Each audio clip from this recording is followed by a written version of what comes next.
soal hubungan ya, ada 3 hubungan manusia. Pertama tentunya dengan Sang Pencipta atau Khalik. Kemudian yang kedua hubungan dengan sesama manusia. Dan yang ketiga adalah hubungan dengan alam. Hubungan dengan Pencipta tentunya kita sudah tahu bagaimana kita harus taat, beribadah dan sebagainya. Dan sesama manusia relationship kita perbaiki. Nah, yang relatif kita abaikan adalah hubungan kita dengan alam. Padahal kita adalah bagian dari suatu sistem kehidupan kita ini. Kita hidup di alam. Oleh karena itu, bagaimana kita menata hubungan dengan alam menjadi sesuatu banget, ya. Nah, itu yang sering kita lupakan. Kita sering mendengar bahwa kalau kita menjaga alam, alam akan menjaga kita. Itu betul. Karena apa yang kita alami, banjir, longsor dan sebagainya, itu adalah imbas dari bagaimana perlakuan kita terhadap alam, baik secara pribadi maupun secara kolektif.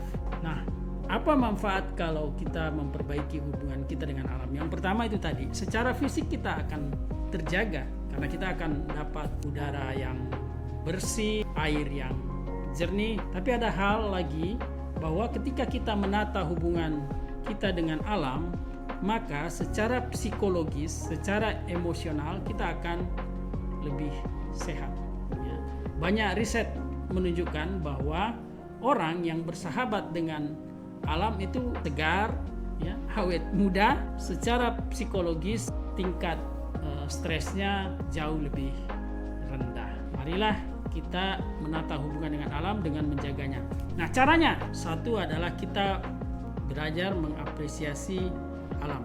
Kita yakin bahwa segala sesuatu yang diciptakan oleh Tuhan ini adalah berguna. Tidak ada sesuatu pun yang sia-sia. Itulah yang disebut sebagai sense of purpose, ya.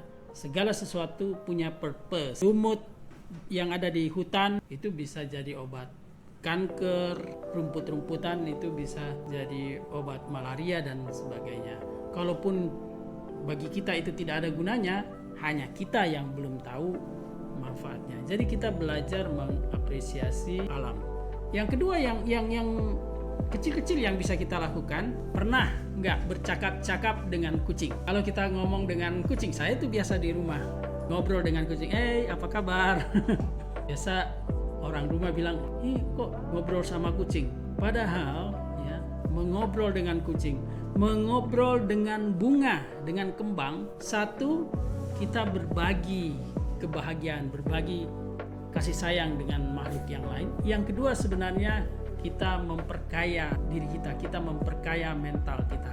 Karena baik hewan maupun tumbuhan itu sebenarnya punya vibes positif, punya nuansa positif dan juga punya vibrasi positif yang bisa dialirkan kepada kita ketika kita mengakrabinya. Kita akrab bersama dia. Kita sering melihat ada banyak terapi-terapi, misalnya terapi autis. Itu anak-anak didekatkan dengan dolphin, dengan lumba-lumba. Orang-orang yang juga mengalami tekanan atau stres, kita bawa jalan-jalan ke alam terbuka, sehingga tingkat stresnya lebih turun.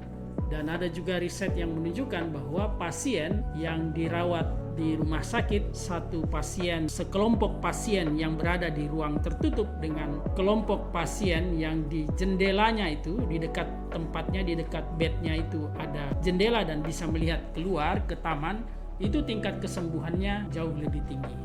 Jadi yuk mari kita bersahabat dengan alam, menata hubungan kita dengan alam, dan juga menjadi bagian juga sebenarnya kita menyempurnakan hubungan kita dengan Tuhan, sesama manusia, dan hubungan dengan alam.